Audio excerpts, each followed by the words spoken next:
Hey, what's up, ladies and gentlemen of YouTube? Boogie1098 coming at you live once again through the power of the internet. I've tried about 12 times to get this video right, and each time I do, I get furious and I'm unable to complete it. So I'm going to try to get it right this time, and I'm going to try to get it uploaded. But I want to talk to you about something that really hurt my feelings this weekend, and I think probably hurt a lot of other people. One of my fellow YouTubers who is very, very successful, and someone I've been subscribed to for years, uploaded a video making fun of fat people, and it was painful for me. And I'm not going to tell you the name of the video because I don't want you going and watching it and getting hurt yourself.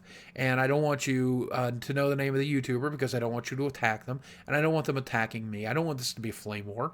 I don't want them to profit from this. And that's all that happens from a flame war, is that he'll get more viewers and subscribers. I just want you to listen to what was said in the video, and I want to rebut it now. And I'll probably send this video to that YouTuber, though I don't know if they'll care to ever watch it. But this YouTuber is very controversial, and they've ridden that wave of controversy all the way to the top. They have twice as many YouTube subscribers as me, twice as many views. The production quality on their videos are fantastic. They do a great job. For all intents and purposes, they're a more skilled, more successful YouTuber than me, and kudos for all of those things to you. If you ever see this, I doubt that you will. But in your video, you make fun of a lot of stuff about obesity. You make fun of a lot of the stereotypes and cliches that are very, very harmful to people like me. But I'm a fellow comedian too, so I get it.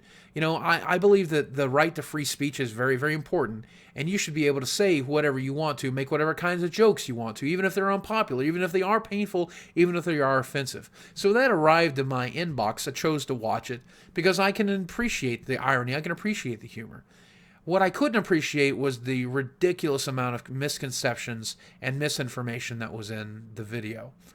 But I shrugged it off. You know, when you're this size, you get used to being made fun of. Not just in popular culture, not just on the internet, but in real life. You grow a thick skin, and you learn to get over it. But I knew this particular YouTuber had a vlogging channel, so I watched their vlogging channel closely for the next couple of days to see what they might have to say about the video and the reaction it had gotten. And what I saw there was as painful or as infuriating as what I saw in the original comedy sketch. And I want to rebut some of those points that were made in that video, as well as the comedy sketch as well. First off, I want to say that you're not an expert on food, and neither am I. I've been studying food for 35 years. I've eaten bad food, I've eaten good food, I've eaten healthy food, I've lost weight, I've gained weight, I've talked to doctors, nutritionists, I've read self-help books, I've read scientific studies, I've talked to everyone I know, I've talked to therapists about my obsessive-compulsive overeating, and I'm still not an expert. And the reason I'm not an expert is because the people that were teaching me, they're not experts either. And in fact, there's a group of scientists right now who are trying to create a Manhattan Project of nutrition. The reason they're doing this is because at the end of the day, we really don't know what the human body's supposed to eat. The diets that we eat today are made up entirely upon availability and were structured off of the availability that was available when the population explosion happened. What's right for the human body is unknown. But what we do know is that what the American diet consists of right now is wrong. And we need to figure that out. Now, I understand from reading and researching before doing this video that you are a vegetarian and it works great for you. And I think that's awesome. I'm glad you found that what works for you. The ketogenic diet has been working for me, and I've lost 55 in the past 6 months. But as you can see, those two diets are polar opposites. But what works for me doesn't necessarily work for you. And what works for you may not necessarily work for me. That's the nature of the human being. That's the nature of the human animal. That's just how it works. Everybody's different. But once again, I digress. Let me get back on point. You go on to say that if I were eating exactly what you eat and I still continue to gain weight, then I was worthy of pity and I was worthy of understanding and I was worthy of remorse. And I find that statement ignorant at the least and assholish at the worst. Because either you completely don't understand the human diet and you said that out of ignorance, or you're being purposely obtuse and you're doing it to inflame people.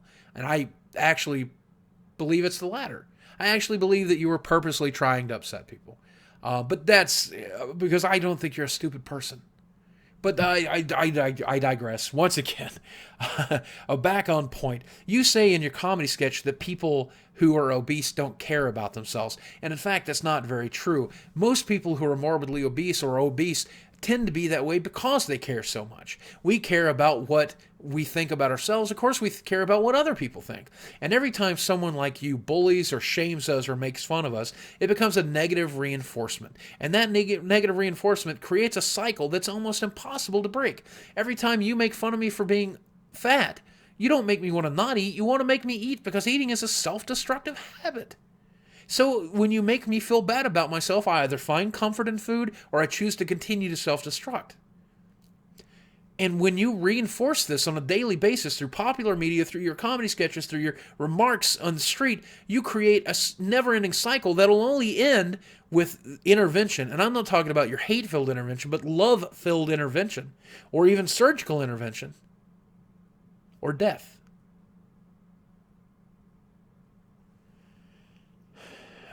But again, I'm getting off point. You say that obese people will eat whatever comes their way, and then that's entirely not true. Most of the obese people I know are very particular about the types of food that we eat. You see, a lot of us chose this particular type of food, the wrong type of food at one point. Maybe it was our parents that gave us that decision. Maybe it was because our human monkey brain tells us to eat fat and salt and sugar and fat and salt and sugar and fat and salt and sugar. And we listened to it because we didn't understand the problem. Once your body becomes used to eating those foods for so long, eating your kind of diet would be like starvation. You see, if I were to do what I need to do to lose weight, I need to cut my calories in about half. So I'm eating 4,200 calories a day. That's my BMR. I need to cut it down to 2,100 calories a day.